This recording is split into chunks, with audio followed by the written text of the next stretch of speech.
heureuse de vous retrouver, mesdames et messieurs, pour cette rétrospective de la semaine. Aujourd'hui, j'ai le réel plaisir de recevoir le commissaire chargé des affaires politiques et administratives au Conseil pour la refondation du MPR. MPR, c'est le Mouvement populaire de la Révolution. Et bien, vous l'avez sonné, il s'agit de Apollon Toumba. Très heureux de vous recevoir, monsieur Apollon Toumba. Merci beaucoup. Mais je demanderai vraiment à mes téléspectateurs une petite indulgence parce que nous sommes frappés, nous, la famille journalistique, de deux deuils aujourd'hui. En tout cas, je vous demanderai vraiment une minute de silence en la mémoire d'une excellente consoeur qui nous a quittés ce samedi, Esther Abedi a tiré sa révérence, elle est partie, elle nous a précédés auprès du Père.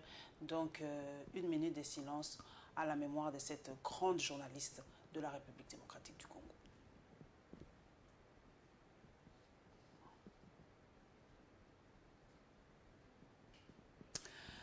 Voilà, Esther Abedi, tu resteras toujours dans nos cœurs parce que tu as été parmi les premières journalistes qui ont cru à l'émission Web Presse. Tu es venue participer parce que tu disais, Paulette Kimuntu, la parité n'est pas un cadeau. Nous, les femmes, nous devons nous battre pour mériter notre place au sein des médias, parce que la beauté seule ne suffit pas, nous devons faire nos preuves.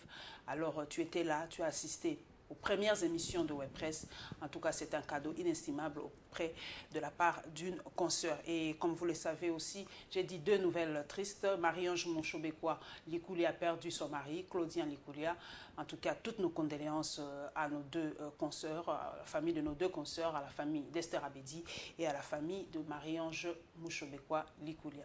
Alors, Apollon Toumba, j'ai posté sur le net que j'ai recevé quelqu'un du MPR, beaucoup de questions au fusil, on s'est dit, mais enfin, le MPR existe encore, ce parti et tout ça. Pouvez-vous nous dire exactement, est-ce que le MPR, ça existe encore? Oui, merci beaucoup, Madame Kimuntu, pour la parole. Mais j'aimerais d'abord commencer par présenter aussi mes condoléances à la famille journalistique de notre pays, surtout particulièrement à la famille de la défunte, et aussi à la famille de Marie-Ange Monchobekwa, que je connais très bien personnellement, et Claudia Likoulia. Donc, je présente aussi mes condoléances à ces deux familles. Bien, écoutez, c'est tout à fait normal la question parce que sur la scène politique actuelle, les MPR ne se voient pas. Les MPR ne jouent pas son rôle qu'il devait normalement jouer, c'est-à-dire du premier parti d'opposition dans ce pays. Vous êtes sans ignorer que ce soit l'IDPS, que ce soit l'opposition actuelle, que ce soit les régimes en place, ils ont combattu le MPR, c'est-à-dire le maréchal Mobutu. Mais hélas, malheureusement, après le départ du maréchal... Tu as dit quelque chose, combattre le MPR s'identifier au maréchal Mobutu? Effectivement, parce qu'il était le fondateur, hein, on l'appelait président fondateur du MPR. À l'époque, c'était le parti État. Non, avant même cela, parce que le parti État est venu après. Le MPR a été créé en 1967, le 20 mai, et au 20 mai jusqu'en 1974, je crois que le MPR n'était pas un parti État, c'était un parti national, donc fondé par Mobutu. Et c'est après que le MPR est devenu parti État, c'est-à-dire le pays était organisé autour du MPR. Donc, il ne faut pas qu'il y ait confusion. Le MPR, à sa création, n'était pas un parti État. Donc, pour revenir à votre question, qui est une très bonne question, comme nous pose aussi, donc c'est après la mort du maréchal Mobutu que le MPR a eu un peu de problèmes. Comme tous les partis, lorsqu'il n'y a pas le leader, il y a toujours des débandades. Ce qui a un peu ralentir les activités du MPR. Il y a eu beaucoup de querelles entre nos aînés, c'est-à-dire les caciques du MPR. Alors au début déjà, il y a eu des tiraillements et ainsi de suite. Et la majorité presque de tous ces mondes-là ne sont plus au MPR. Donc ils sont ou soit à la majorité aujourd'hui, ou soit... Vous appelez, à Potumba, j'ai proposé votre élément la semaine dernière, vous appelez au rassemblement des Mobutistes. Ouais. Qui est Mobutiste? Parce qu'à l'époque, moi je me rappelle, c'est vrai que le MPR aujourd'hui était fait privé, mais à l'époque, tout le monde était du MPR parti État. De fait, quand vous ne le voulez pas, vous étiez du MPR. Mais vous appelez au rassemblement de Mobutistes. Vous pensez à qui quand vous parlez de Mobutistes? Ouais, effectivement, madame, lorsque nous parlons de Mobutistes, cela veut dire que le Mobutisme, c'est toute une philosophie. Là, nous appelons pas les amis ou la famille de Mobutu. Nous appelons tous ceux qui croient à la philosophie de Mobutu. Et quelle était la philosophie de Mobutu? L'intégrité du territoire, la paix, le fait de ne pas être tribaliste, l'unité nationale. Et il y a beaucoup d'éléments dans le moboutisme qui aujourd'hui nous manquent. Vous savez, nous avons perdu la paix que nous avions à l'époque de Mobutu. Aujourd'hui, nous avons perdu l'unité nationale qu'on avait avec Mobutu. Et avec la création actuelle de 26 provinces, moi je pense que ça va encore favoriser les tribalismes dans ce pays. C'est pour cela, nous, de la nouvelle génération des moboutistes, nous disons, oui, nous ne venons pas faire l'apologie d'abord de Mobutu. Non, ce n'est pas ça notre idée. C'est la philosophie, c'est-à-dire les idées et les actions de Mobutu. C'est ça les moboutistes. C'est vrai qu'avant d'entrer dans la rétro proprement dite, parce que nous allons y revenir, c'est vrai que vous ne prenez que le bon côté de Mobutu. Oui. C'est vrai que Mobutu aujourd'hui, il est, même dans les réseaux sociaux, quand vous parlez de Mobutu, on voit comme le destructeur, le pilleur, c'est lui qui a amené le pays dans la ruine, qui a fait, on sait qu'en tout cas à partir de 1997, soit chassé vraiment de son propre pays, il est enterré loin des siens et tout ça. Mobutu en 1965 a reçu, je peux dire un cadeau, moi je dis le pays c'était dans un très bon état, malgré qu'il a fini la guerre, comme il est dit lui-même, de 60 à 65. Mais Mobutu aurait pu faire de la RDC vraiment un pays plus qu'émergent. Mobutu a raté son départ, il a raté sa fin. Est-ce que vous ne pensez pas porter le poids du passé de Mobutu? Mais madame, moi je pense que ça cet appel non, ça c'est une contre-vérité que je ne peux pas laisser passer, madame. Mobutu n'a pas trouvé ce pays en bon état.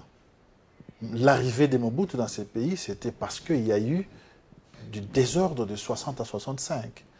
Et c'est Mobutu qui est venu remettre de l'ordre dans ce pays. D'ailleurs, je ne sais pas si les mots congolisation vous disent quelque chose. Aujourd'hui, on parle de la balkanisation, mais ces mots-là viennent de congolisation. C'est-à-dire quoi? De 60 à 65, le Congo était congolisé, si vous permettez un peu l'expression. C'est-à-dire il y avait plusieurs Congos. Vous aurez vous rappeler qu'il y a eu aussi une république populaire du Congo. Vers la province orientale. Voilà, vers la province orientale, dirigée par des gens qui sont au pouvoir aujourd'hui. Par Christophe Guénier, non, si je ne me rappelle pas. C'était les Gizenga et les Guénier et consorts. Donc, on est quand même un peu cultivé. Hein? Mais voilà, mais tout cela, on ne le dit pas. On ne le dit pas assez que c'est Mobutu qui a ramené la paix dans ces pays, que c'est Mobutu qui a ramené l'unité nationale dans ces pays. Et qui a amené le pays à la ruine. Il ne faut pas l'oublier. Mais moi, je pense qu'il faut prendre de quelle époque à quelle époque. Parce que moi, je me souviens quand mon père revenait de l'Europe vers les années 90, 70-90, il nous disait toujours qu'en Europe, on voulait avoir les aïrs-monnaies. Parce que les aïrs valaient beaucoup, plus que les dollars. C'était quand même l'époque de Mobutu. Mais nous allons aussi pas oublier qu'il y a eu une crise mondiale vers les années 80 qui a fait que, avec la chute de cours de cuivre, qui a fait que l'économie a baissé. Mais de 65 vers les années 80, moi je pense que les aïeux n'étaient pas... C'est vrai que le plus grand échec, c'est vrai, le plus grand échec, selon certaines personnes, selon certaines opinions, le plus grand échec de Mobutu, c'était la zaïrisation en 73. C'est ça qui a mis le pays par terre. Mobutu a donné, des entreprises à ses amis, entre guillemets. Mobutu a mis le pays KO avec la zaïnisation, bien qu'il se s'est rattrapé en 78 avec la rétrocession, tout ça, mais le pays était déjà KO. Oui, moi je crois que vous avez raison, madame. Je vous ai dit tout à l'heure que nous ne sommes pas venus faire l'apologie de Mobutu. Il y a même beaucoup de nos amis, quand j'utilise les mots, l'expression dialélisme, nous ne sommes pas venus faire le dialélisme parce que la majorité de ces gens-là, ils sont à l'opposition aujourd'hui, mais ils ont fait le dialélisme. Nous disons non. Les bons côtés de Mobutu et les actions, nous allons soutenir, mais les mauvais côtés, nous allons aussi en tenir compte. Et une fois arrivés au pouvoir, nous allons corriger cela. Mais la zaïranisation, mais c'était une très bonne idée. Vous ne voyez pas qu'aujourd'hui, nous avons besoin de la zaïranisation. Pour y arriver, d'abord, je vais vous dire que je suis tout à fait d'accord que la zaïranisation a été mal appliquée. Il ne fallait pas zaïraniser, donner les choses aux amis, la famille, les gens qui n'avaient pas d'expérience, ni sur le plan économique ou du commerce.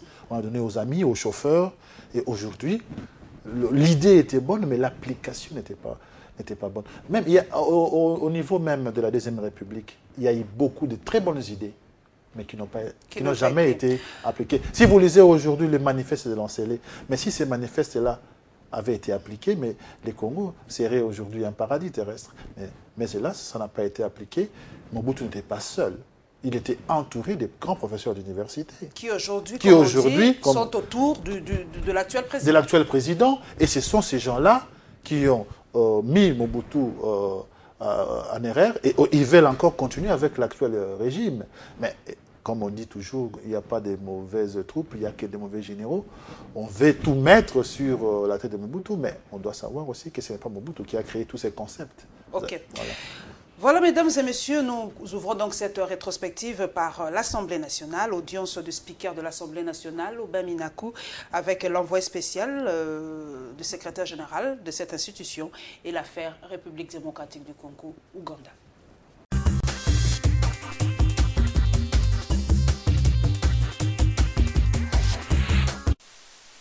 Aubin Minaku et Saïd Djinit ont fait un bref aperçu de la situation sociopolitique du pays de Joseph Kabila.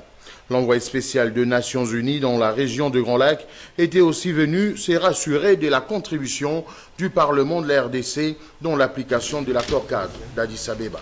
Je l'ai également discuté avec le président des engagements pris par les différents signataires de l'accord d'Addis Abeba, sur l'accord cadre. Au niveau national, régional et international, et en particulier les engagements souscrits par la RDC en toute souveraineté, et souhaiter que l'Assemblée nationale accompagne la mise en œuvre de ces engagements en tant qu'Assemblée nationale, et en particulier au niveau de l'élaboration des budgets. Et puis j'ai profité de l'occasion évidemment pour solliciter le point de vue du président de l'Assemblée sur la situation générale de la région, y compris le rôle de la RDC. Le président de la Chambre des députés a pour sa part rassuré les diplomates onusiens de la poursuite du processus démocratique en République démocratique du Congo. Aubin Minaku a également rappelé à son invité la tenue du dialogue national dans un proche avenir des assises qui visent un accostage en douceur du processus électoral en RDC. Autre matière en discussion entre les deux personnalités, c'est la tenue en février 2016 à Kinshasa de la conférence économique sur les investissements privés dans la région de Grand Lac. L'État congolais peut pousser un ouf de soulagement. Maître Tshibangu Kalala s'est dit prêt à mettre à la disposition de la République le pièce du dossier RDC-Ouganda. Freddy Kayembe, l'un des avocats du professeur Tshibangu Kalala, explique. Le professeur Tshibangu Kalala informe le peuple congolais et à toutes les institutions de la République qu'il n'est engagé dans aucune épreuve de force avec les autorités de notre pays. Il est disposé à remettre au gouvernement des pièces du dossier RDC-Ouganda avant la fin de cette semaine. La thèse selon laquelle Maître Tshibangu Kalala aurait déjà vendu les pièces du dossier à l'Ouganda est tout simplement stupide et ridicule. Maître Tshibangu Kalala, considéré par certains comme ennemi de la République, n'attend pas se laisser faire.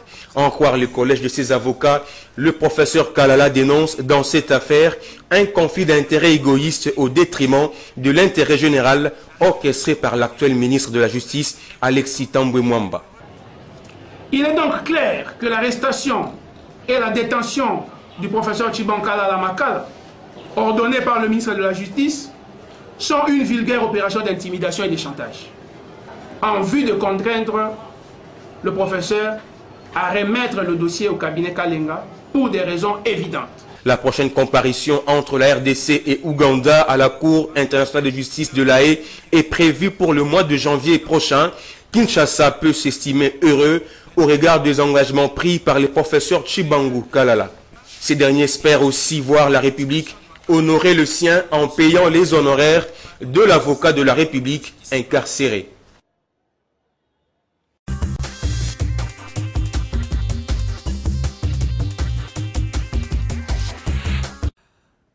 Apo Toumba, vous avez suivi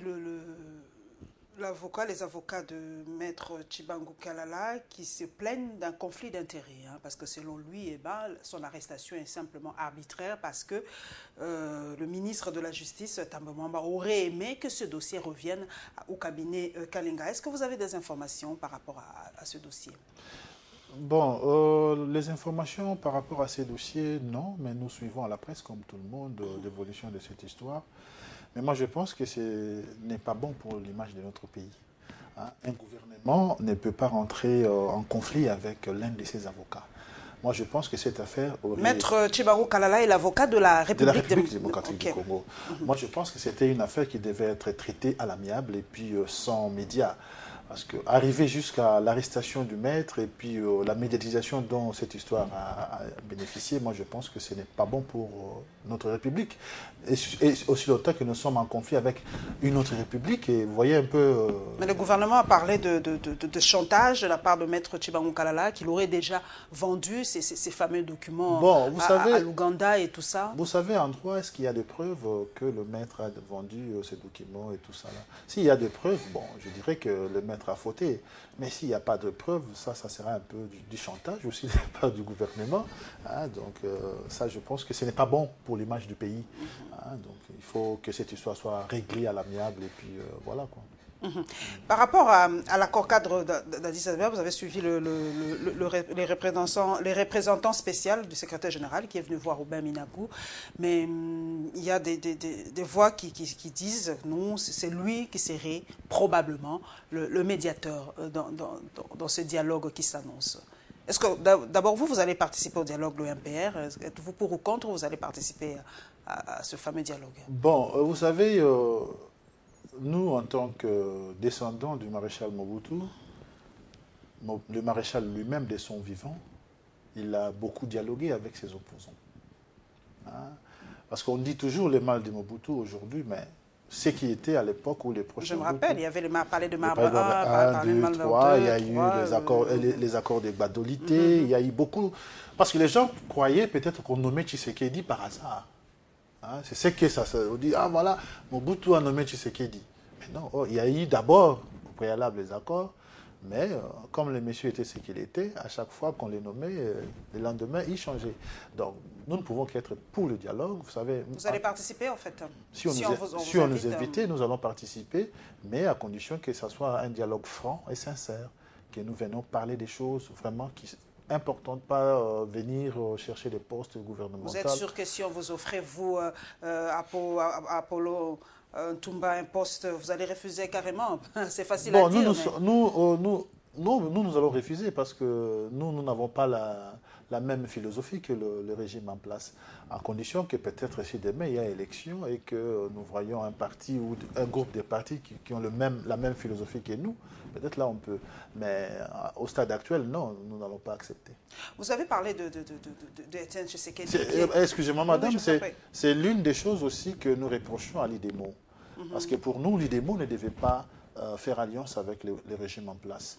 Aussi longtemps que l'IDEMO est une chambre du MPR, c'est-à-dire... Aujourd'hui, moi j'ai suivi, excusez-moi, nous vivons sur le net, moi j'ai suivi le tweet de Zanga Mobutu qui soutient la position de Vital Kamerhe. Aujourd'hui, j'ai l'impression que l'UDEMO a basculé dans l'opposition. Moi je pense que Zanga Mobutu est libre, comme tout autre citoyen congolais, de soutenir qui il veut. Hier, il a soutenu Kabila, aujourd'hui il peut soutenir Kamerhe.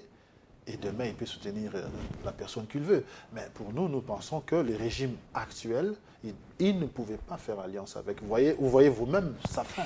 Vous avez parlé d'Etienne Tshisekedi. Il est encore là. Etienne Tshisekedi est toujours incontournable dans la scène politique congolaise, mais il y a une certaine opinion qui pense qu'il s'est complaît un peu trop dans son rôle d'opposant. Il est l'éternel opposant de tous les présidents. Il a commencé par Mobutu, par Laurent Désiré Kabila, aujourd'hui c'est Joseph Kabila. Est-ce que pour vous, Etienne Tshisekedi se complète-t-il réellement dans ce rôle d'opposant pour être réellement incontournable quand il y a dialogue? Mais madame, moi, ça m'étonne que vous parliez d'Etienne Tshisekedi comme opposant. Moi, je sais qu'il n'est pas opposant. Moi, je pense qu'il est le président de la République de ce pays. Parce qu'il a prêté serment aussi. Parce qu'aujourd'hui, moi, je pense que l'opposition, c'est nous, les MPR. Parce que ce soit Tshisekedi, M. Tshisekedi, que ce soit M. Kabila, mais les deux, ils sont là, ils préparent même le dialogue ensemble. Donc il n'y a pas d'opposition, moi je pense. Il y a deux présidents, un président légitime, entre guillemets, l'autre un président légal qui veulent harmoniser les choses. Mais l'opposition, par rapport à quoi? D'abord, le PPRD et l'UDPS, ça peut être deux partis d'opposition. Ce sont tous des socialistes. Ils font opposition par rapport aux social-démocrates. Ils peuvent faire l'opposition par rapport à quoi? C'est bizarre. Même les alliances que les gens sont en train de faire ici, ce sont des alliances vraiment Contre nature. Contre nature, oui, mais c'est ce qui arrive. Vous voyez, maintenant, il y a G7, des gens qui, la majorité, ils sont de libéraux, qui se sont alliés avec les socialistes. Vous voyez, sans programme quand nous allons parler des partis politiques, nous allons y arriver, parce que de fois, nous ne connaissons pas la philosophie des partis politiques en République démocratique du Congo. Moi, je me pose la question. Pas trop, qui à est l'époque, social-démocrate, qui est ça, qui est ça. À l'époque de la Deuxième République. On doit bien classifier les partis politiques. Tout à fait. À l'époque de la Deuxième République, on pouvait bien comprendre que l'UDP soit à l'opposition, parce que le MPR n'était pas un parti socialiste. Vous étiez quel parti Nous étions un parti centriste, ni à gauche ni à droite. Donc, ni même au centre, en fait. Ni même au centre. Donc, nous étions un parti national, en fait. Un parti national authentique. Bon, aujourd'hui, moi, je ne vois pas pourquoi l'UDPS et le PPRD ne peuvent pas fusionner. Ou même le PALO. Parce que lui aussi est social-démocrate. Apparemment. Donc, moi, je pense que l'opposition, on le fait par rapport aux idées, mais pas par rapport à la personne. Parce que nous, aujourd'hui, les MPR, nous avons beaucoup de choses à reprocher aussi au régime en place, mais nous ne reprochons pas des choses aux individus. Ok. Nous poursuivons, mesdames et messieurs, nous vous proposons la réaction de Clément Kankou par rapport à propos de la table ronde électorale et la descente de la société civile à la SENCO.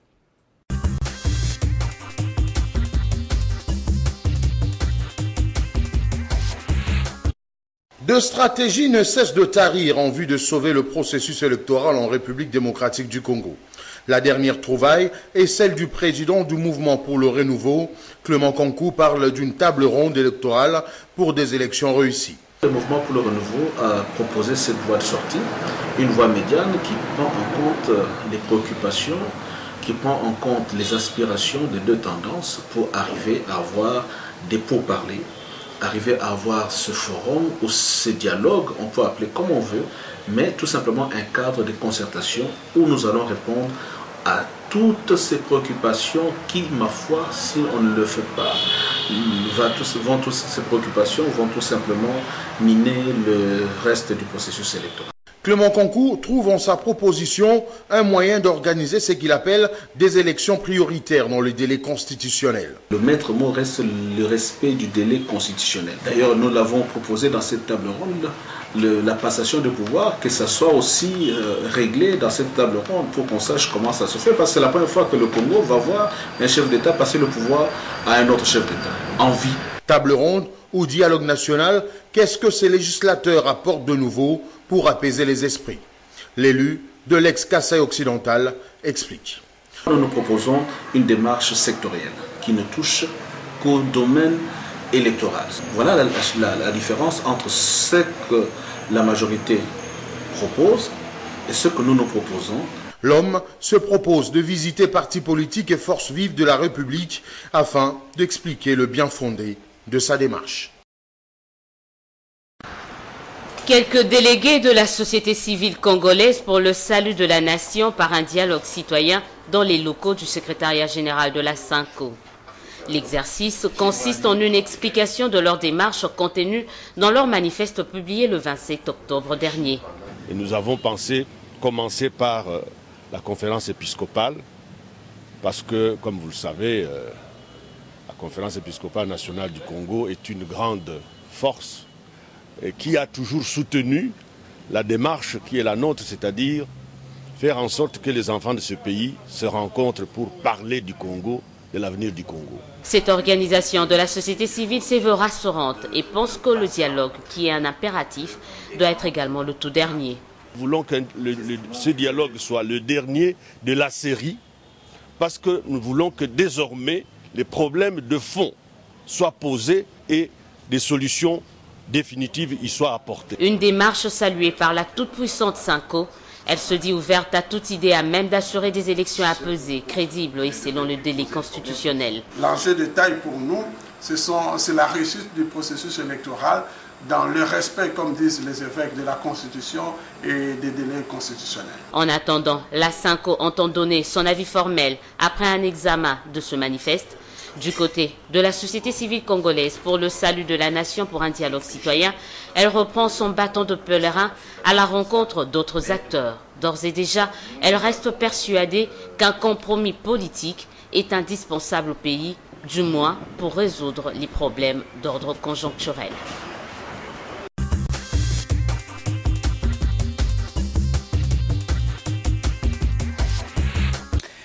Apollon Toumba, le mot-clé qui ressort de ces deux éléments, c'est le respect de délai constitutionnel. Donc, pour vous, ce délai-là constitutionnel doit être respecté à tout prix. Quel que soit le problème, on ne doit pas le dépasser. Mais c'est ça la difficulté, madame. Nous sommes en politique. On ne peut pas... Oui, c'est vrai que les politiciens doivent faire pression pour que ces délais soient respectés. Mais moi, je pense que la gestion de la chose publique et les discours, c'est des choses différentes. Ici, là, nous avons des problèmes sérieux que tout le monde le sait, surtout du côté finance. Les élections coûtent cher. D'ailleurs, c'est pour cette raison que nous, les Moboutistes rénovés, nous disons qu'il faut penser autrement à faire la démocratie chez nous. Nous ne pouvons pas copier tout ce qui se passe à l'extérieur. C'est vrai que vous dites que les élections coûtent cher à Apollon Toumba, mais les élections, gouverner, c'est prévoir. On le sait que les élections, ça se tient tous les 5 ans. Ce n'est pas à la dernière minute que vous allez toujours nous sortir cette phrase qu'on n'a pas d'argent, que les élections coûtent cher. Vous le saviez déjà, nous avons choisi ça dans la Constitution, c'est tous les 5 ans. Alors, pour vous, vous avez dit que non, on doit revoir ce modèle d'élection chez nous. Vous proposez quoi, partir? Qu'on fasse les élections à main levée comme à l'époque de Mobutu? Non, à l'époque de Mobutu, il n'y avait pas les élections à main levée, il y avait les élections. Si je me souviens bien, il y avait des élections à main levée, non? À l'Assemblée nationale, ou je ne sais pas. Oui, mais même ici, même aujourd'hui, à l'Assemblée nationale, il y a des votes à main levée et puis des votes secrets. On peut choisir le président à main levée. Non, nous proposons par exemple que le président de la République soit élu au second degré, par exemple, pour faciliter les choses. C'est-à-dire quoi? Qu'il soit un élu des élus.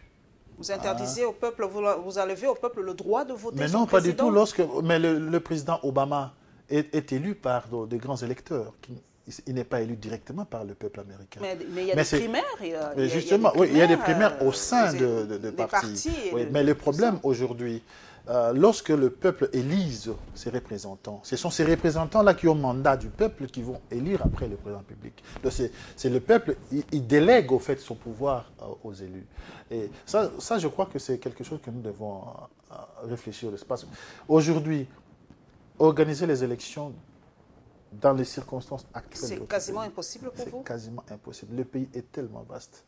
Alors, ça demande beaucoup de moyens. Le pays est vaste, les États-Unis sont vastes. Oui, mais la Russie est vaste. Nous ne pouvons pas. Le Soudan est plus vaste que nous. Nous ne pouvons pas. C'est déjà découpé. L'Algérie est vaste et tout ça, mais l'Afrique du Sud est vaste. Ne prenez pas la grandeur de notre pays comme un prétexte. Mais l'Afrique du Sud, jusqu'à il y a 10 années passées ou 20 ans passés, c'était encore des Blancs qui dirigeaient. Ce n'était pas des pays indépendants comme nous autres. Mais le problème aujourd'hui, c'est quoi? Le problème est que, c'est vrai, il faut organiser les élections. Tout le monde veut les élections. Mais il faut que ces élections soient de bonne qualité. Pour que ces élections soient de bonne qualité, il faut mettre des moyens. Donc, en bref, Apollon Toumba, là nous discutons entre intellectuels, en bref, la République démocratique du Congo est dans l'incapacité de faire des élections normalement tous les 5 ans. Ah oui, c'est une évidence, madame. Vous avez parlé de la prévision, mais écoutez, nous avons un budget de combien, madame? De 8 milliards. Et un budget virtuel. Ce n'est pas un budget normal, c'est un budget virtuel. Alors dites-moi, avec un budget de 8 milliards, vous voulez organiser les élections tous les 5 ans qui coûtent plus de 4 milliards. Parce que donc là, on doit modifier la Constitution par rapport à ça maintenant. Ah oui, mais nous sommes pour la révision de la Constitution, mais après 2016, bien sûr. Cette Constitution a beaucoup de lacunes. Mais là, c'est le respect du délai constitutionnel. Non, mais le délai, c'est par rapport à la Constitution actuelle. Vous savez, il faut respecter les délais constitutionnels. Mais il ne faut pas non plus oublier que nous sommes un pays pauvre et nous devons vivre par rapport à nos moyens.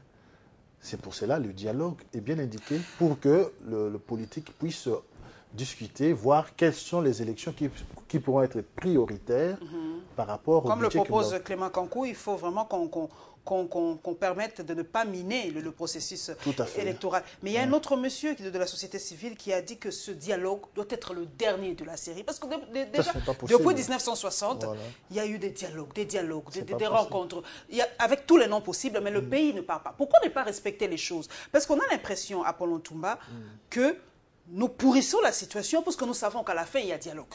Pourquoi, par exemple, ne pas respecter carrément les textes que nous avons nous-mêmes choisis? Pourquoi ne pas respecter, prévoir pour qu'il y ait des bonnes élections, l'argent pour qu'il y ait des bonnes élections? Nous pourrissons la situation parce que nous savons qu'à la fin, nous allons nous mettre autour de table, nous allons partager le pouvoir et rebelloter. Pourquoi? En tout cas, pour lui, ce dialogue doit être le dernier de la série. Mais ça ne pour qu'on passe à autre chose. Non, ça ne peut pas être le dernier de la série. Déjà, lorsque nous vous disons que nous devons avoir une politique adaptée à nos réalités. Le palabre africain. Vous allez dire qu'aujourd'hui, nous n'allons plus palabrer lorsque nous aurons des petits conflits dans nos foyers ou dans nos villages. Mais notre culture, nous avons toujours... C'est vrai, vous parlez... C'est vrai, moi j'aime bien discuter. Vous parlez de l'Afrique, mais la République n'est pas un village. Vous oubliez un peu, la République, on ne gère pas la République comme un village. La République est la RDC n'est pas un royaume, la RDC n'est pas un empire, c'est une République avec ses règles, Apollon Toumba. Oui, bien sûr, nous sommes tout à fait d'accord avec ça. Le chef de l'État n'est pas un chef tribal.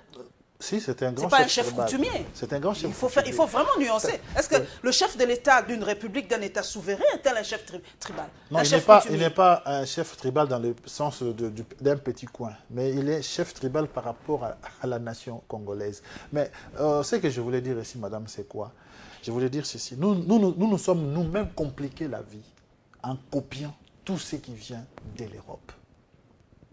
La constitution actuelle, madame, est-ce que vous savez où est-ce qu'elle a été c'est du copier-coller de la constitution belge. Voilà, ou française, quelque part. Est-ce que les Congolais ou les Aïrois se sont mis ensemble pour dire, voilà, nous voulons un tel régime, nous voulons un tel système? Non.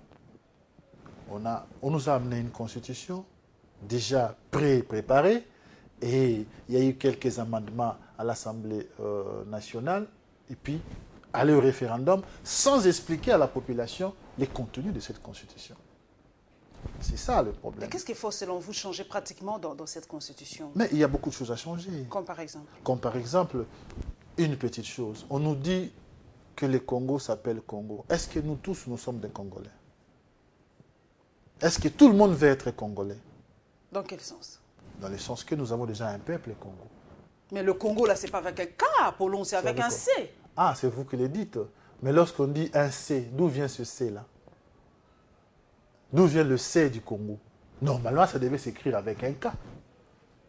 Parce que ça vient du Congo, du royaume du Congo. Donc, ça c'est de 1. De 2, on nous dit il nous faut 26 provinces. Est-ce qu'on a demandé aux populations congolaises s'ils veulent vraiment avoir 26 provinces? Il y a eu référendum en 2016. Oui, mais il y a eu référendum. Les référendums, c'est quoi? On leur a présenté une constitution. Voici une constitution. Il n'y avait qu'une seule constitution d'ailleurs à voter. Mais s'il y en avait au moins 2, on pouvait dire, voilà, le peuple a choisi telle constitution. Ça ne pouvait que passer. Est-ce que d'ailleurs le peuple de notre pays connaît ce qu'il y a dans cette constitution? Non. C'est à vous, les partis politiques, de vulgariser cette constitution, de le mettre en lingala, en swahili, en chiluba. C'est surtout à l'État. C'est surtout à l'État de le faire. Aux partis politiques de jouer leur rôle. Oui, aussi. les partis politiques aussi ne jouent pas leur rôle, je vous le concède, tout à fait. Donc, c'est pourquoi j'ai dit il faut associer le peuple. Il ne faut pas mettre le peuple devant un fait accompli. Aujourd'hui, la politique s'est faite chez nous. On met le peuple devant un fait. On parle des moyens aujourd'hui. Une fois, j'étais dans un plateau de télévision comme ici. J'ai débattu avec mes amis de la majorité présidentielle. Ils venaient aussi de l'Europe. Ils disent, ah, Bolinga, monsieur nous avons le pouvoir et tout ça. Moi, je leur ai dit, mais on ne dirige pas un pays par défi. Lorsque vous dirigez un pays par défi, vous allez arriver à un moment où vous serez bloqué. C'est comme aujourd'hui. Mais non, il y a des gens qui ne veulent plus le dialogue parce qu'ils savent que l'autre camp est cuit. Parce que sans dialogue, il n'y a pas de solution, madame. Il faut dialoguer. Et vous allez dialoguer, pour vous, Apollon Toumba, en tant qu'élite de mon pays, pour vous, quels seront vraiment, à part peut-être le délai constitutionnel, le processus électoral, il y a d'autres sujets à mettre sur la table dans ce dialogue? Bon, le dialogue actuel, madame, pour ne pas encombrer les choses, moi je pense que nous ne devons parler que d'élections. Que des élections. Et la passation du pouvoir. Parce que M. Kankoula a si bien dit ici, ce sera pour la première fois, un président va passer le pouvoir à un autre. Moi, je pense qu'il faut parler de tout ça. Est-ce que vous avez pensé, vous, à la pré-présidence? On a vu la fin de règne de Mobutu. C'était très triste, très désolant. Oui. Un grand homme qui finit sa vie vraiment comme vraiment permettez l'expression, comme un voleur. On l'a vu comment il quittait Kinshasa sous escorte militaire. C'était poignant pour un grand homme, un grand monsieur qui a dirigé ce pays pendant 32 ans. Est-ce que vous pensez à la pré-présidence? Parce que c'est peut-être ça le hic. On n'en parle pas, mais c'est ça le problème. Tous les présidents africains ont peur de la pré-présidence. Qu'est-ce qu'ils vont devenir après? Sassou Nguesso l'a si bien dit dans sa nouvelle constitution, pas de poursuite judiciaire après la présidence. Garantissez peut-être à ces présidents qu'ils seront calmes, que vous les embêterez pas, qu'ils n'auraient pas l'épée de la CPI sur leur tête et tout ça. Excusez-moi de vous interrompre, madame. Vous voyez que vous êtes d'accord avec nous lorsque nous disons que nous devons parler d'abord des élections, au dialogue, et ensuite parler de l'après, c'est-à-dire la passation du pouvoir. Lorsque nous parlons de passation du pouvoir, on voit aussi l'après-présidence. Hein. Moi, je crois que la Constitution actuelle prévoit même que le président de la République sera un sénateur à vie. Bon, ça ne suffit pas.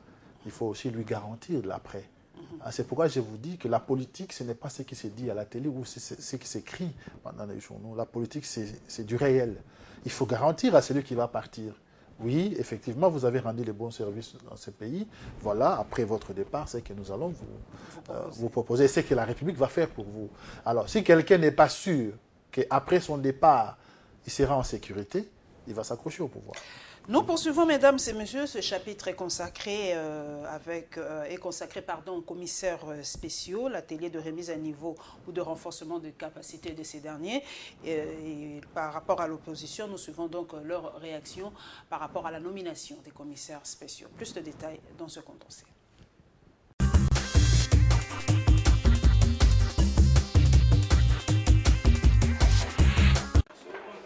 Ils sont appelés à administrer les nouvelles provinces. Les commissaires spéciaux et leurs adjoints nommés par le président de la République à titre exceptionnel et provisoire vont exercer les compétences des gouverneurs des provinces. Ils doivent gérer ces nouvelles provinces, faire régner la sécurité et l'ordre, assurer la régularité et la continuité des services publics, mais aussi doter les nouvelles provinces des infrastructures prioritaires. Pour y arriver, le gouvernement organise pendant 3 jours un séminaire de renforcement des capacités à leur intention où plusieurs thèmes seront abordés, notamment la mise en œuvre de la décentralisation. Il s'agira plus concrètement des communications sociales. Mission confiée aux commissaires spéciaux par le gouvernement de la République, les enjeux de la décentralisation et le rôle du chef coutumier, les rétrocessions des finances publiques pour l'achat, les infrastructures de base selon la vision de la révolution de la modernité. Ouvert par le Premier ministre, Matata Ponyo a invité les participants à être assidus car ils ont entre autres pour mission d'asseoir la vision de la révolution de la modernité prônée par les chefs de l'État dans ces nouvelles provinces afin qu'elles deviennent les socles du développement de la RDC. À travers vous, le gouvernement se doit de réussir un pari. C'est lui, d'asseoir dans les nouvelles provinces le prémisse d'une gestion à même de les consolider et de le mettre sur la trajectoire du développement tracée par son Excellence, Monsieur le Président de la République. Au terme de ces assises, les commissaires spéciaux ainsi que leurs adjoints vont regagner leur province. Ils resteront en fonction jusqu'aux élections des gouverneurs. En nommant ces prétendus commissaires spéciaux, un concept qui n'existe nulle part dans l'appareil, dans l'arsenal juridique congolais, M. Kabila a allègrement bousculé l'ordonnancement des institutions politiques de la République en général et en particulier les institutions provinciales prévues à l'article 195 de la Constitution. M. Kabila a foulé aux pieds l'ordre démocratique. Au passage, l'on peut se demander ce que devient la conférence des gouverneurs des provinces, car l'article 200 de la Constitution est devenu purement et simplement inopérant.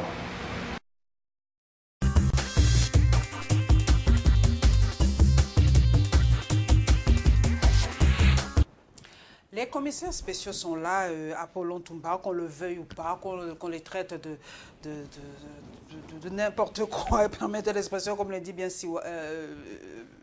Iwanga, mais les commissaires spéciaux sont là. La Cour constitutionnelle a permis à ce qu'il y ait des mesures d'exception pour que les provinces continuent à évoluer. Alors, votre réaction, vous, du MPR, par rapport à la nomination de ces commissaires spéciaux, est-ce que c'est une violation de la Constitution, selon vous?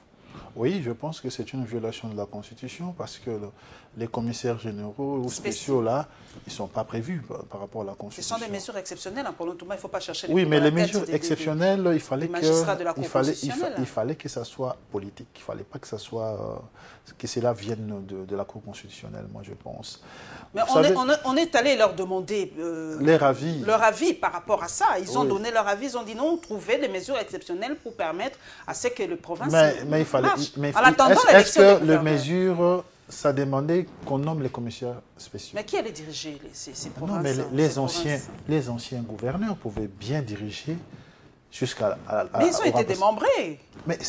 Rien n'empêchait à ce qu'ils continuent à jouer Rien n'empêchait par exemple à ce que Jean Kamisiendo continue à gouverner les 4 provinces de l'ex-Bandundu. Oui, mais non, parce qu'il a dirigé avant.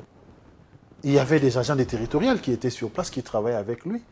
Ils pouvaient continuer à diriger. Parce que la Constitution dit les gouverneurs partent lorsqu'il y a un nouveau gouverneur élu. C'est ça la Constitution. Mais aujourd'hui, ces commissaires spéciaux, ils vont faire la remise et reprise avec qui? Posons-nous la question. Or, la remise et reprise devait se faire entre un gouverneur élu et l'ancien gouverneur. Et pour nous, nous pensions qu'il fallait garder les gouverneurs, parce qu'ils étaient déjà en glissement. Il fallait les garder jusqu'à l'organisation des élections. En nommant ces commissaires spéciaux, moi je pense que c'est tout à fait illégal. Et bon, c'était une décision politique, je pense. Ce n'était pas une décision de droit. Bon, les commissaires spéciaux avec les gouverneurs élus, les non élus avec les élus, les assemblées nationales, provinciales qui continuent à évoluer. Vous voyez vous-même que c'est vraiment compliqué. Alors, aujourd'hui, si on appelait, par exemple, le gouverneur élu avec les commissaires spéciaux à une réunion au Conseil des gouverneurs, ces gens-là, je ne sais pas, il y aura maintenant deux réunions. Les 3 gouverneurs élus qui sont en place, ils auront les réunions de gouverneurs. Il reste celui du Congo central. Oui, et de Kinshasa. Sud Kivu. Ils sont à 5. À 5. Donc les 5 auront les réunions à part. Ils ont un statut à part, les 5, et les autres ont... Mais évidemment, les autres ont été élus par les assemblées provinciales. Mais les autres, là, les commissaires sont nommés. Ils n'ont pas la même légitimité. Il y a un problème, madame. Mais malgré leur glissement, malgré le glissement des anciens gouverneurs, ils ont la légitimité. Ils sont légaux. Ils n'ont plus la légitimité, mais ils sont légaux parce qu'ils ont été élus. Mais les autres n'ont ni légitimité, selon vous, ni légalité. Ni légalité. Il y a eu violation, moi je pense, de la Constitution. Et je pense que c'est un point qui sera traité au dialogue aussi. Il faut qu'on en parle. Mais vous avez dit qu'on s'est construit le dialogue pour les élections. Oui, mais aussi par rapport à ça. Il faut qu'on fasse les élections des gouverneurs le plus vite possible. Le plus vite possible pour que les élections soient apaisées. Parce que ce sont ces gens-là qui sont censés à contrôler les provinces où il y aura élection. Est-ce que vous, c'est une bonne chose? On y revient. Parce que sous Mobutu avait trouvé, selon l'histoire, cette histoire de 26 provinces, ça existait bien avant déjà. Mobutu, quand il est arrivé au pouvoir, il a réduit les 26 à 11. À 9. Et puis à 11. À 11. Et aujourd'hui, nous revenons à l'ancien système de 26. Pour vous, c'est une... Mais madame, je vous dis... On est en train de reculer ou on est en train d'avancer? On a reculé des 50 ans en arrière. On a reculé.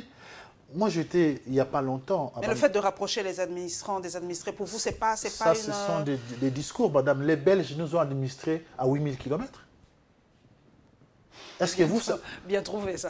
Oui, les Belges nous ont administrés à 8000 km, mais ils ont construit les routes, ils ont construit les écoles, ils ont construit les chemins de fer à 8000 km. Mais il y avait des colons ici. Qui étaient mais ce n'était que des représentants, mais les gouvernements étaient en Belgique. Non, madame, ça c'est simple. Ça, ce sont des politiciens qui se sont arrangés pour avoir chacun un petit coin où il y aura à chaque fois... Vous avez peur qu'il y ait rélan du tribalisme? Mais ça existait déjà, les népotismes et les tribalismes, madame. Et c'est ce que le maréchal Mobutu a combattu pendant toute sa règne. Hein.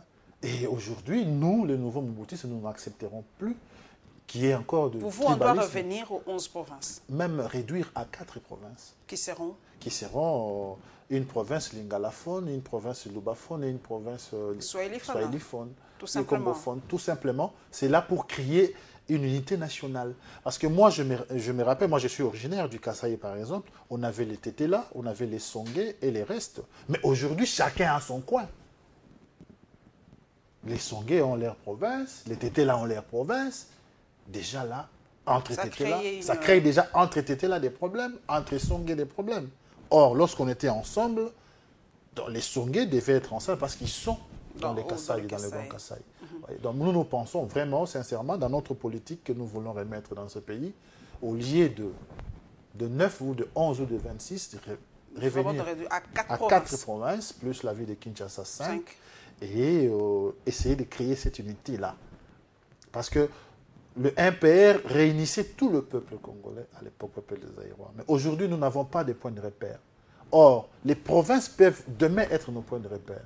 Parce que lorsqu'on parle Swahili, on sait qu'il y a un Moubemba dedans, il y a un Mouchokwe dedans. Vous voyez? Mais aujourd'hui, les Bachoko veulent rester chez eux, les Babemba veulent rester... Vous voyez que c'est déjà le tribalisme, ça. Okay. Il faut voir ce qui se passe au Katanga. Déjà, c'est du pur tribalisme. Et nous, Mobutu, nous allons les combattre. Nous n'allons pas accepter des choses comme ça. Nous poursuivons, mesdames et messieurs, coup d'œil à nos ministères. Notre choix pour cette semaine, ministère de la Justice et ministère des Affaires foncières.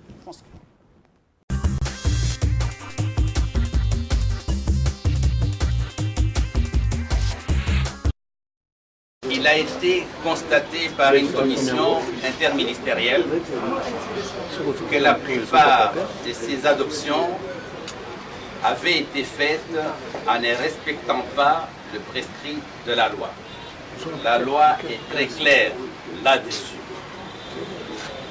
Nous avons aussi suivi un peu le cheminement de certains des enfants qui sont partis après avoir été adoptés pour savoir qu'est-ce qu'ils sont devenus.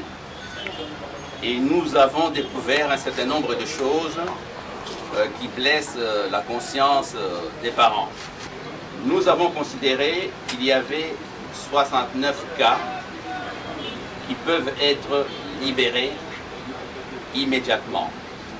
Ces 69 cas concernent 8 pays. Nous avons autorisé la sortie de ces enfants du territoire national, et ce à partir d'aujourd'hui. Nous avons également autorisé la sortie des 3 enfants atteints de maladies graves et qui ont été adoptés, un par la Suisse, un par la France et un par l'Allemagne. J'ai signalé aux ambassadeurs que la commission qui traite des adoptions ne va plus fonctionner à dater d'aujourd'hui. Nous allons attendre le vote de la nouvelle loi sur les adoptions, ainsi que sa promulgation. La nouvelle loi est au débat au niveau de l'Assemblée nationale. Tant qu'elle ne sera pas votée, on n'examinera plus un seul cas d'adoption internationale.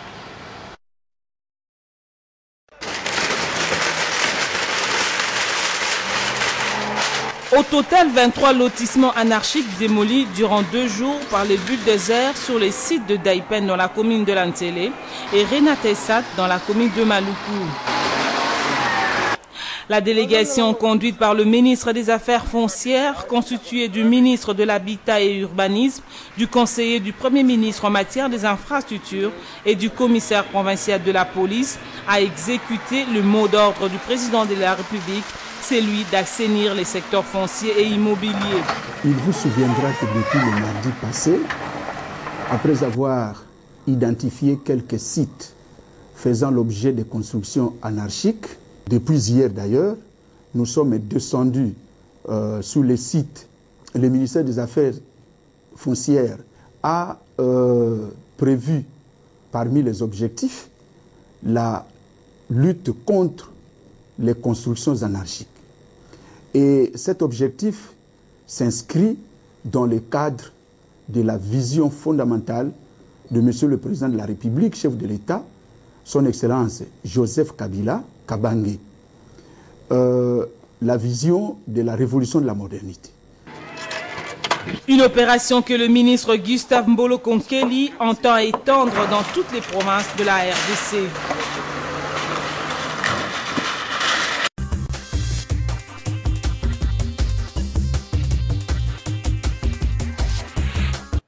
Apollon Toumba, nous avons vu les images de la destruction des maisons. Mais la question que l'on se pose, qui vend ces terrains à ce peuple-là pour qu'on vienne détruire? Je crois que construire une maison, c'est l'œuvre de toute une vie. Quelqu'un a mis son argent de côté. Le Congolais n'est pas si con, permettez l'expression qu'on le dit. Il achète ses documents quelque part. Alors pourquoi détruire les maisons? Pourquoi ne pas sanctionner ceux qui vendent ces documents? C'est incroyable. Bon, madame, je crois que c'est très difficile de parler des choses pareilles. Et des fois, ça fait mal. Nous avons des services, autorisation de bâtir, affaires foncières, avant que ces gens-là ne puissent commencer même à construire. Moi, j'avais acheté un petit terrain, madame. Les jours où j'ai commencé à mettre la première brique, j'ai vu des agents qui sont venus à affaires foncières, urbanisme et habitat, tout ça. Là. Mais ces services-là existent quand même. Lorsqu'on laisse une personne construire jusqu'à arriver au niveau de la finition et après on vient détruire, moi je pense qu'il y a dysfonctionnement de l'État. Ça, c'est la faute à l'État. Et qui vend ces terrains? Bonne question. Surtout les terrains comme le domaine de la Célé, tout ça, ce sont des domaines de l'État. Ce sont des patrimoines de l'État. Alors, qui peuvent vendre cela? C'est une question que nous-mêmes nous posons aussi. C'est pour cela que nous disons qu'il faut rétablir l'autorité de l'État. Parce qu'à l'époque du maréchal, il y avait ce qu'on appelle l'autorité de l'État. Et parmi nos programmes, c'est ce que nous voulons rétablir dans ces pays, l'autorité de l'État. Il faut que partout où les gens sentent qu'il y a l'État, quelque part. Mais aujourd'hui, j'ai comme l'impression que l'État a démissionné. Et tout le monde peut faire ce qu'il veut, sans pour autant être inquiété. Surtout que s'il parle une langue connue, il peut tout faire.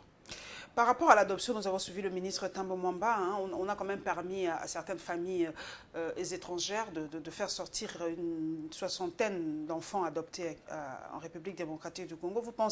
Pensez-vous, Apollon Toumba, vous qui avez vécu, je le sais, à l'extérieur du pays, que l'adoption, c'est aussi une solution à la misère de certains enfants abandonnés à Kinshasa? Oui, moi je pense que c'est d'ailleurs une des meilleures solutions, l'adoption. Même ici, au niveau du pays, nous pouvons aussi organiser l'adoption.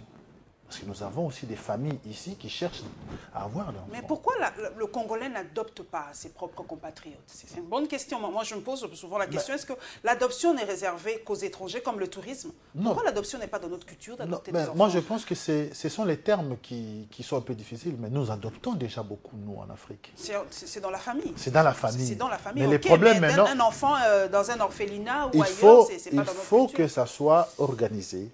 Tout ça, c'est l'État. Il faut vulgariser, il faut informer.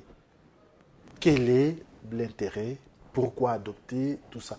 Parce qu'aujourd'hui, moi, je pense que nous avons des adoptions déjà dans la famille. Les gens savent, on prend un petit cousin, une petite nièce, on adopte sans pour autant que ce soit officiel. Mais on peut officialiser cela, faire des annonces, faire des appels, par exemple aux gens qui cherchent à avoir d'enfants. Moi, je suis allé rendre visite à une famille à l'hôpital où on dit non, nous refusons des gens d'entrer parce qu'on vole les enfants. Alors, c'est qu'il y a des gens qui cherchent à adopter ou à avoir d'enfants. Mais moi, je pense que c'est une politique que nous pouvons, ici, chez nous aussi, organiser pour qu'au niveau local d'abord, ceux qui n'ont pas d'enfants puissent adopter et pourquoi pas élargir. Bon, il y a une certaine opinion, c'est vrai que moi je le dis toujours, nous aussi on est les nets, surtout ceux de la diaspora sont vraiment fâchés contre, ils disent que non, c'est une forme de vente des enfants, que l'État ne s'occupe pas de ses propres enfants pour permettre à ce que des étrangers viennent prendre les enfants ici à Kinshasa. On ne fait même pas leur suivi, on ne sait pas à quel genre de famille on donne ces enfants, peut-être ce sont des pédophiles, peut-être ce sont des criminels, on ne sait pas quel genre de vie ces enfants auront à l'étranger. Non, mais madame, moi je pense que... Ce sont des procès d'intention. Oui, ce sont des procès d'intention, madame. Ceux qui vivent à l'étranger, ils ne peuvent pas tenir des discours pareils. Parce qu'ils savent, il y a beaucoup de nos compatriotes qui sont adoptés et qui ont reçu des très bonnes éducations, qui ont même les noms. Moi, j'ai même un jeune qui est en France, qui a un nom français, mais c'est un noir, qui a été adopté par une famille française. Mais non. Moi, je pense que lorsqu'on fait de la politique, on fait de l'opposition, madame. Il ne faut pas tout dire... Tout ce que le gouvernement fait est mauvais. Non. Il peut y avoir de bonnes choses. Il faut applaudir. Par exemple, on a élargi les routes, c'est bien. Il faut dire qu'aujourd'hui, on peut rouler à 120 km/h, à 150 à l'heure. C'est bon. Mais il faut aussi dire qu'il n'y a pas d'électricité.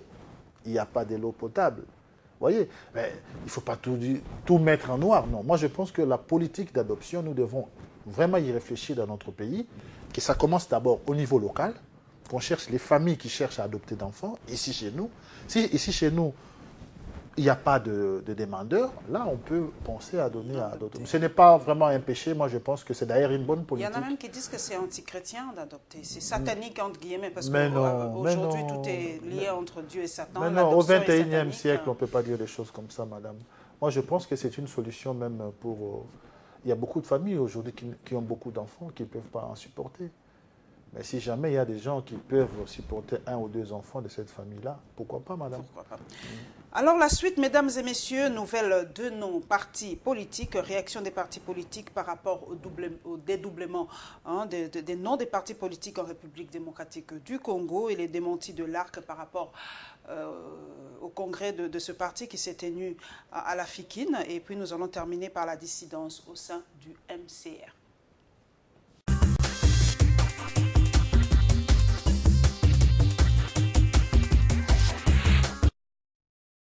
Simple coïncidence ou acte prémédité pour des fins connues? Voilà la question que se pose l'opinion s'agissant de la duplicité des partis issus pour la plupart de la majorité depuis l'avènement du G7. Maître Ley parle de la répétition de l'histoire pour ces hommes politiques travaillant jusque-là pour les ventres. Quand Tshisekedi et Mobutu ont des problèmes, il y a eu un UDPS Birindwa qui est né. Il y a eu aussi l'UDPS Kibasa. Mais seulement pour les besoins de la cause. Nous avons eu aussi le FCN Bandungu Boulanyati, FCN Kamanda Okamanda. Il s'agit de transfuges pour le ventre. Chaque fois qu'on veut fragiliser un leader qui n'est pas d'accord avec un parti qui est au pouvoir, on crée, on dédouble son parti et on le revoque par des faux congrès. À lui de confirmer que les auteurs de ces dédoublements sont poursuivables au regard de la loi qui régit les partis politiques. Tous les partis prétendent faire le dédoublement sont le fruit de la dépendance vis-à-vis des finances publiques. Mais vous devez savoir que les partis politiques en droit constitutionnel sont des instruments de la démocratie. L'histoire des partis politiques renseigne que lors du dépôt des dossiers au ministère de l'Intérieur, il y a des gens qui ont signé. Au lendemain des élections, il y a eu des leaders qui ont eu à négocier et qui ont formé la majorité avec le président Kabila. Pourquoi seulement ces mouvements au sein de partis issus de la majorité? Maître Ley répond. Tous ceux qui sont en dehors d'Olivier Kamita, de Kyungwa Kumwanza, des Ndundu sont des corrompus. Ça s'appelle le débauchage.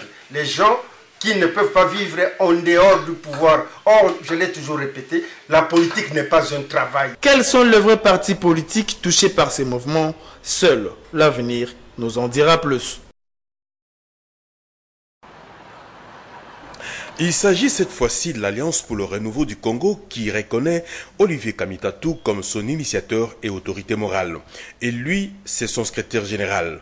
Joseph Kapika vient dire à qui veut l'entendre que l'ARC ne serait pas en congrès ce samedi.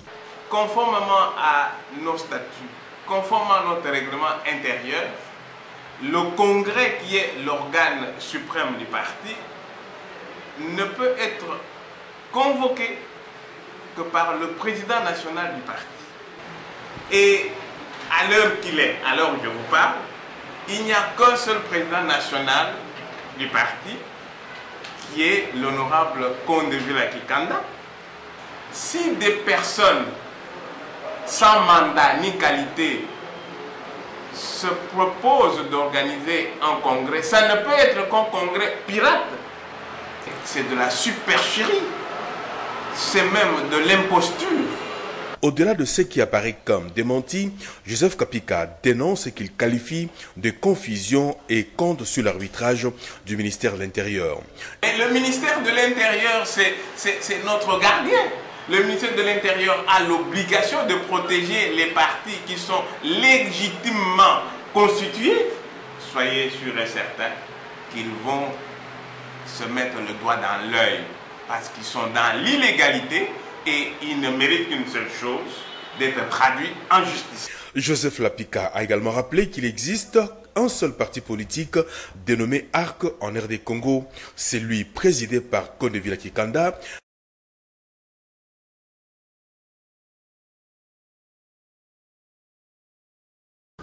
Il était jusqu'il y a peu l'un des rares, si ce n'est le seul parti du G7 à n'avoir pas connu une division en son sein. Mais ce mérite du MSR appartient dorénavant au passé. Une frange de ses députés et cadres a pris tout le monde de court et profite de la fin du congrès de leur parti pour désavouer non seulement l'autorité morale du MSR, mais également fustiger la démarche ayant conduit l'adhésion du parti au G7. Par loyauté au président de la République, pour qui nous avons conduit les campagnes électorales de 2006 et 2011 dans nos différents fiefs électoraux et en conformité avec l'esprit des initiateurs du mouvement social pour le renouveau MSR, notre parti n'ayant pas été consulté dans la prise de décisions qui ont conduit à l'adhésion du parti du groupe du G7, provoqua ainsi les changements des grandes orientations politiques qui ont justifié notre adhésion au parti et par voie de conséquences à la MP sans s'en référer à l'organe compétent, en l'occurrence le Congrès. Ces groupes des élus nationaux et cadres viennent ainsi de faire tomber un mythe. Ces membres ont décidé de commun accord, par acquis de conscience et par principe, disent-ils, de renouveler leur engagement de continuer à soutenir le président de la République, confirment leur appartenance à la majorité présidentielle, tout en restant, je cite, membres du MSR.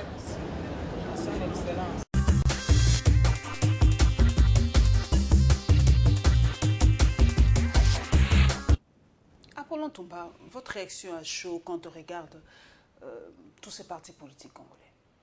C'est la désolation, madame. Je n'ai pas un mot que je peux utiliser.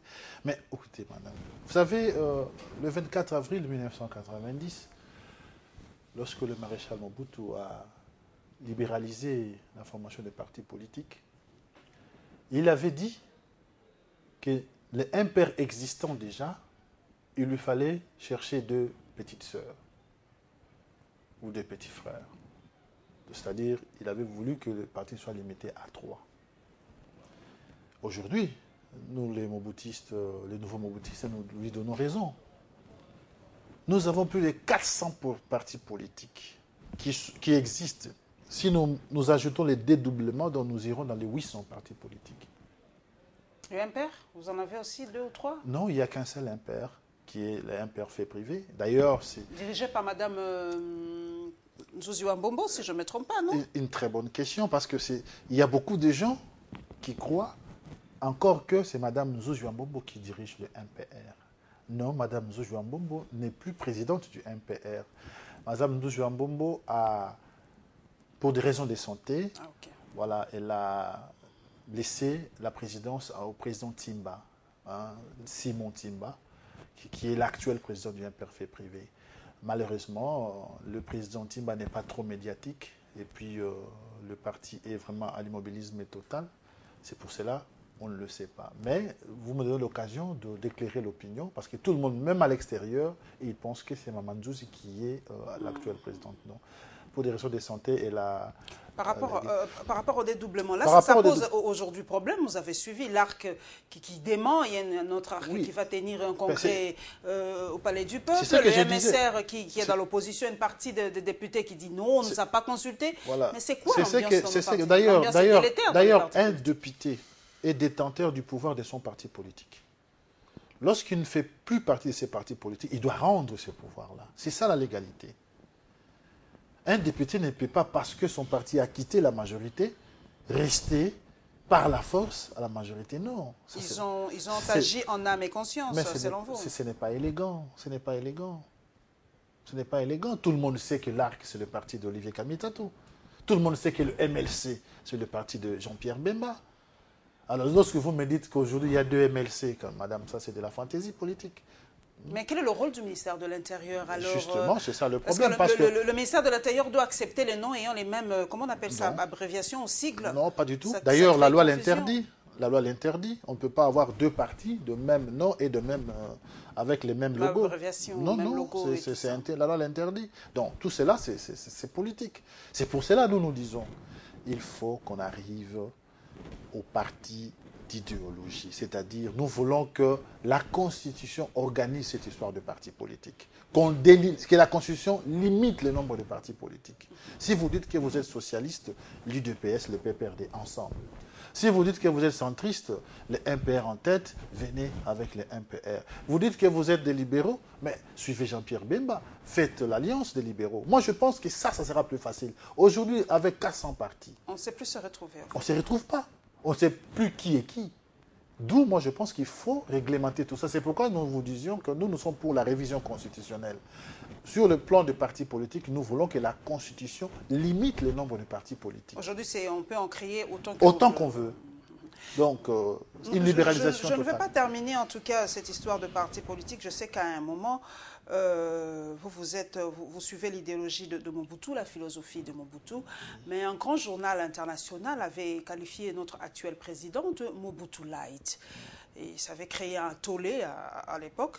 Alors, pour vous, est-ce que vous partagez cette appréciation de ce journal, de l'appeler Mobutu Light? Bon, moi, je pense que les propos qu'un journaliste tient n'engagent que ces journalistes-là. Il sait pourquoi il a dit cela.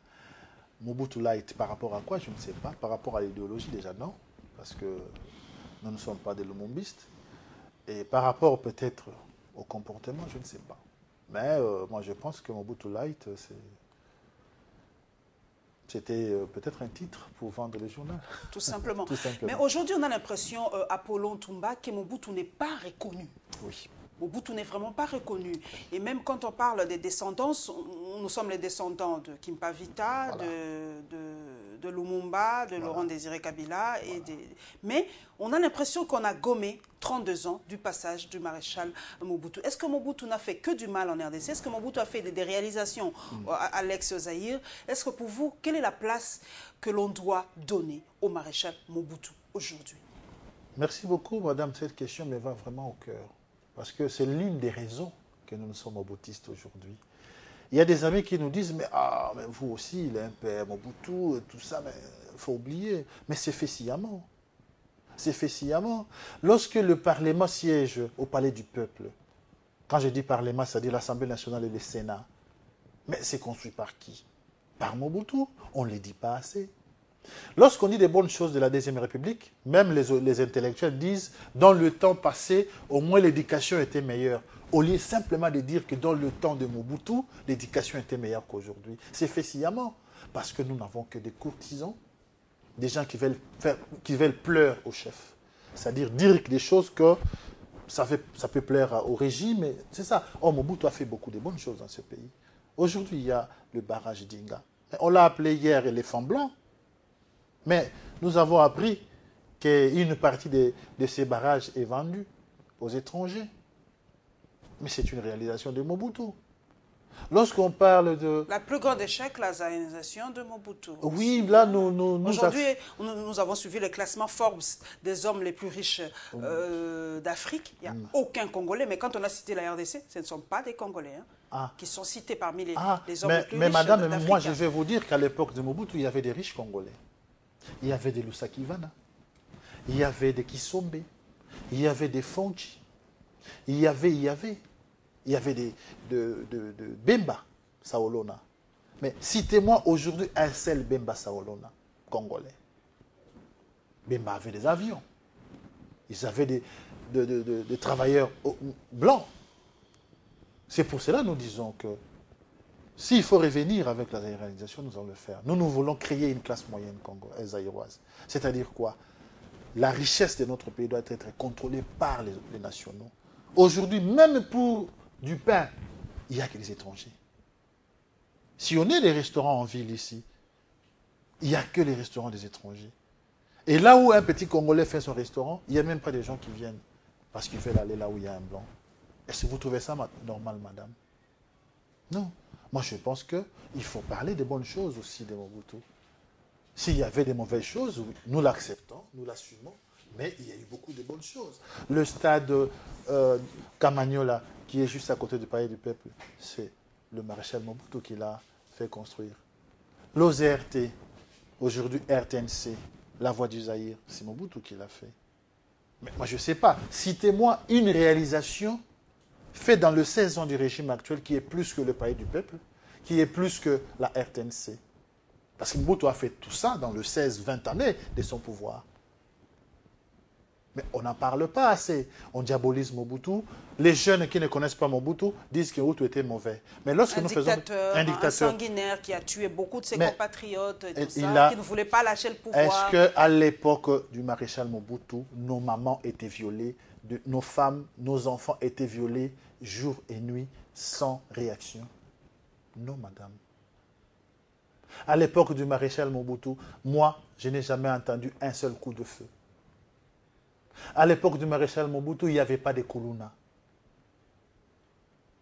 À l'époque de Mobutu, on avait l'électricité.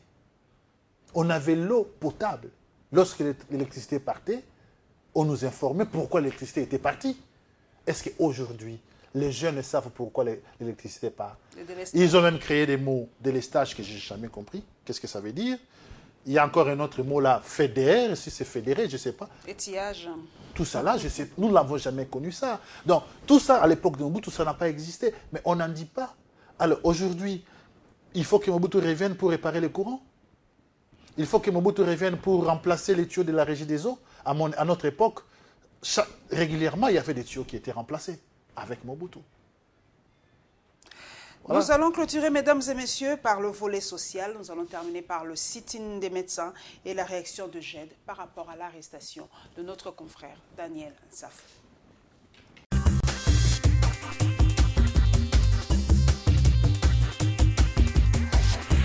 Parlons des journalistes en prison.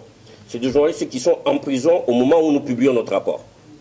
C'est-à-dire au moment où nous publions notre rapport, il n'y a pas un journaliste, à notre connaissance, qui est en prison à cause de son travail de journaliste. C'est ça la typologie. Mais le cas de Moukeba, il se trouve effectivement dans le cadre des journalistes qui ont été incarcérés, c'est-à-dire qui ont passé plus de 48 heures de détention. Et lui, il a fait pratiquement 11 mois, donc il est compté parmi les journalistes qui ont été incarcérés. En ce qui concerne Daniel Nsafou, je dis bien que nous comptons des journalistes qui ont des problèmes arrêtés à cause de leur travail ou de leur qualité de journaliste. Et à notre connaissance, notre ami Daniel Nsafou n'a pas été arrêté à cause de son travail de journaliste.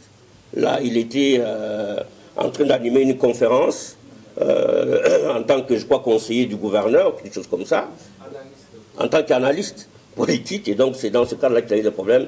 Donc nous ne comptons pas des journalistes qui sont arrêtés. Nous sommes solidaires. En tant que journaliste, nous pouvons être solidaires avec lui, mais nous ne comptons pas ce qui lui est arrivé comme étant une atteinte à la liberté de la presse en tant que journaliste.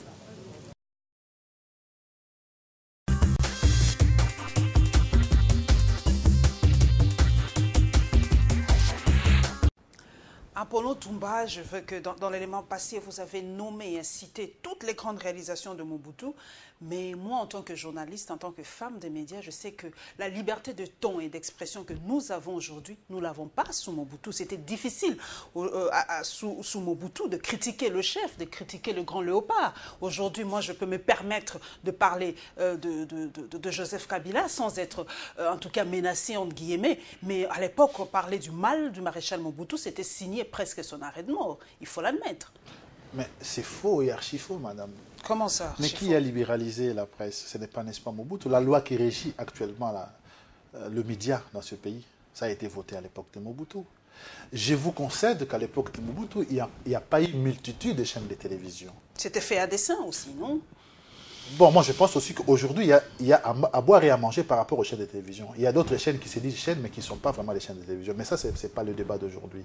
Par rapport à la presse, madame, vous savez, à l'époque, c'était la presse écrite, à l'époque du maréchal, qui était en vogue. Mais il y avait des caricatures, il y avait des titres énormes. Même lui-même, le maréchal a dit, on lui traitait de tous les mots d'oiseau. Mais je ne pense pas qu'on tuait les... Citez-moi un seul journaliste que Mobutu a fait tuer parce qu'il a parlé du mal de lui. Citez-moi, si vous en connaissez. Citez-moi combien de journalistes ont fait la prison parce qu'ils ont critiqué le maréchal Mobutu. Ça, c'était après 90. Hein. Non, moi, après la libération de 24 avril 1990. Non. Le système politique du monde avait changé. Donc, il était obligé de changer. Voilà, mais avant 90, c'était impossible. Mais ça, c'était un autre régime. C'était tout à fait normal. Il y avait un contrôle pour ne pas déraper. On n'avait qu'un seul parti, un seul syndicat, donc une seule chaîne de télévision. C'était tout à fait normal que ça soit contrôlé. Mais depuis 1990, jusqu'au départ du maréchal, mais c'est lui qui était l'homme à abattre. C'est lui qui était insulté chaque jour. Mais je ne sais pas si on a eu des journalistes tués ou arrêtés parce qu'ils ont parlé de choses contre Mobutu. Je ne pense pas. S'il y en avait, peut-être un ou deux, mais pas plus. Mais aujourd'hui, c'est ce qui se passe. On arrête des journalistes sans procès parce qu'il a tenu un propos qui n'arrangerait pas un ministre ou un abbé ou le président de la République. Moi, je pense que si quelqu'un a dit des choses contre le président qui ne sont pas justes, il y a une justice pour cela. Il faut d'abord commencer par déposer plainte, que la personne... Donc, de toute façon, une personne, lorsqu'il n'est pas encore jugé, il est présumé innocent. Donc voilà, donc moi je pense qu'on va mettre tout sur la tête du maréchal. Or, il y a beaucoup de bonnes choses qui se sont passées autour de lui. On n'a pas parlé de l'éducation, la qualité de l'éducation. Toutes les écoles supérieures que nous avons ici, qui l'a créé? C'est Mobutu. Les Belges n'ont pas laissé IEC. Les Belges n'ont pas laissé ISTA. Les Belges n'ont pas laissé les JSP. C'est Mobutu qui les a créés. Alors, comparez l'éducation que nous avons reçue dans les ISTA de 1990 et ISTA d'aujourd'hui, ou ISP d'aujourd'hui, la qualité d'enseignement. Est-ce que la qualité d'enseignement aujourd'hui est meilleure que par rapport à Mobutu? Non. Tous ces professeurs, ces grands professeurs, ils viennent de l'époque de Mobutu. Ils ont bénéficié des bourses de la République du Zaïre. Ils doivent quand même reconnaître cela. Mobutu n'a pas fait que des mauvaises choses. Hein. Donc moi, je pense que la liberté de la presse doit être reconnue. Mais l'échec de Mobutu aussi, nous allons terminer dans le volet social. L'échec de Mobutu, c'est aussi le social. En tout cas, le social à l'époque de Mobutu, à un moment, c'était assez dur, il faut le reconnaître. Oui, je le reconnais. Le peuple en a eu marre à un moment parce que... Je le reconnais que la vie était difficile. L'économie, vers la fin des années Mobutu, n'était plus bonne. Mais aujourd'hui, on nous parle du cadre macroéconomique qui est bon. Mais est-ce que à l'époque, on avait des millions de Zaïre, hein? C'était des millions de Zaïre pour avoir... Je n'en disconviens pas. Nous avions à l'époque un budget de 300 000 $. 300 millions de dollars. Vous imaginez. Mais on mangeait quand même. On avait des bus. On avait des transports en commun ici dans ce pays, avec un budget de 300 millions de dollars. Mais aujourd'hui qu'on a 8 milliards, est-ce que les Congolais d'aujourd'hui mangent bien? Ou ils mangent mieux qu'avant? C'est vrai, j'admets que le social n'était pas bon à l'époque. Mais aujourd'hui, est-ce que c'est amélioré? Alors voilà, mesdames et messieurs, nous sommes vraiment à la fin. Merci donc à Apollon Toumba d'avoir accepté de passer à la barre. L'expression est consacrée. Il a dit, il n'est pas là pour faire l'apologie du maréchal Mobutu, mais il est là pour, en tout cas, ressusciter le MPR avec la philosophie et prendre le côté positif du règne du maréchal Mobutu, qui n'était pas, en tout cas, selon lui, le roi du Zaïre, mais un président de la République. Un grand président respecté en Afrique. Respecté dans le monde. Dans le monde. Voilà. Madame, je crois que l'émission est à la fin. Je vais vous donner une petite anecdote. Il y a un journaliste, M. François, qui avait l'habitude, un journaliste belge, qui avait l'habitude d'interviewer Mobutu. Lorsqu'il a eu son pension, il a terminé son travail, on lui a posé une question. Qu'est-ce que vous regrettez dans votre vie? C'était deux. La première question, on lui a posé, vous avez interviewé beaucoup de chefs d'État. Quel est le chef d'État qui vous a beaucoup plus marqué? Il a dit sans hésiter, Mobutu Sese Seko. Et à la fin, il a dit, son regret, c'était quoi? Qu'il ne pardonnera jamais à la famille de Mobutu d'avoir interdit d'interviewer Mobutu la dernière fois au Maroc. Voilà qui était Mobutu. Voilà, mesdames et messieurs, nous allons terminer. Nous n'allons pas terminer cette émission sans remercier les Corbeaux. Hein. Le tout-puissant Mazembe a obtenu sa 5e coupe aujourd'hui. En tout cas, elle a gagné 2 €, l'équipe d'Algérie. Donc, félicitations en tout cas à notre équipe, je dirais même nationale bis. Hein. Aujourd'hui, toute la RDC était derrière le tout-puissant Mazembe. En tout cas, le tout-puissant Mazembe a fait la fierté de toute une nation. Alors, merci au tout-puissant Mazembe et à son staff dirigeant. Merci donc à Moïse Katumbi qui a dirigé en tout cas cette équipe de Mazembe, qui l'a amené pour la 5e fois en tout cas à la tête d'une compétition africaine. Donc la RDC aujourd'hui est au panthéon dans le monde. Aujourd'hui on ne parlera que de la RDC. En tout cas c'est toujours bien de parler en tout cas de la RDC, de mon pays dans les chaînes internationales, parce qu'aujourd'hui ça sera que la RDC et la RDC avec le tout-puissant Mazembe. Merci à vous mesdames et messieurs, merci à vous qui me suivez dans tous les réseaux sociaux. Nous nous retrouvons avec le même plaisir le dimanche prochain, Inch'Allah.